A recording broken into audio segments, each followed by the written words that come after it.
বাংলাদেশের বিশ্বকাপ খেলা নিয়ে নতুন খবর দিল জনপ্রিয় ক্রিকেট ভিত্তিক ওয়েবসাইট ক্রিকবাজ। বিশ্বকাপ ইস্যুতে আলোচনা করতে ঢাকায় আসছে আইসিসির শীর্ষ পর্যায়ের কর্মকর্তারা।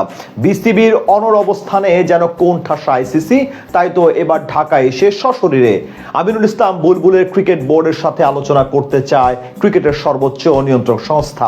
বিশ্বকাপ ইস্যুতে আইসিসির কর্মকর্তাদের বাংলাদেশের আগমন নিয়ে বাকিটা শুনবো এ প্রতিবেদনে।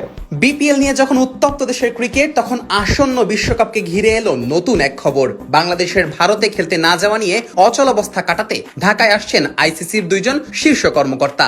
বিসিবির সঙ্গে সরাসরি আলোচনার মাধ্যমে চলমান সমস্যার সমাধান খুঁজতেই এই সফর বলে জানিয়েছে ক্রিকেট ভিত্তিক জনপ্রিয় ওয়েবসাইট ক্রিকবাজ। মুস্তাফিজকে আইপিএল থেকে বাদ দেওয়ার ইস্যুকে কেন্দ্র করে ভারতে বিশ্বকাপ খেলতে না যাওয়া নিয়ে আপত্তি তুলেছিল বাংলাদেশ। এরপর থেকেই মূলত সৃষ্টি হয় এই জটিলতার। বিসিবি দাবি করে রোহিত কোহলিদের দেশে খেলতে গেলে নিরাপত্তা ঝুঁকিতে পড়বে বাংলাদেশের খেলোয়াড়েরা, আর এ কারণে বিসিবি তাদের ম্যাচগুলো ভারত থেকে অন্য কোনো দেশে সরিয়ে নেওয়ার দাবি জানায়। আইসিসির নিরাপত্তা কমিটির পর্যবেক্ষণও ভারতে বাংলাদেশের নিরাপত্তা ঝুঁকি আছে বলে উল্লেখ করেছে। আইসিসির মতে প্রয়োজন অনুযায়ী বাড়তি নিরাপত্তা ব্যবস্থা নেওয়া সম্ভব, তবে বিসিবি তাদের সিদ্ধান্তে অনড়। কোনোভাবেই তারা ভারতে গিয়ে তাদের ম্যাচ খেলতে